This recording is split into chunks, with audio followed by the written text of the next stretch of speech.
Memorial टी20 कपको त लगभग आफ्नो पोल्टोमा पारिसकेको अवस्था पनि रहेछ काठमाडौँ महानगरपालिकाले। शानदार प्रतियोगिता सुधी बोलिङ गरेको क्रममा स्ट्राइकमा Rijing Lama down the track and that स्म्यास्ड।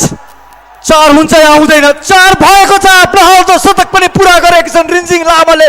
वाह व्हाट अ ग्रेट डक। यो 4ले आफ्नो हाफ सेन्चुरी मात्र पुरा भएको छैन कि पिएल सिंह मेमोरियल टी20 कपको ग्रान्ड फिनाली पनि जित्न सफल भएको छ काठमाडौँ महानगरपालिका।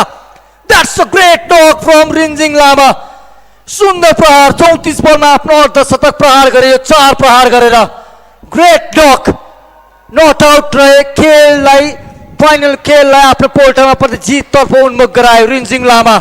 गजबको ब्याटिङ डिस्प्ले आज रित गौतम र रिजिङ लामाबाट।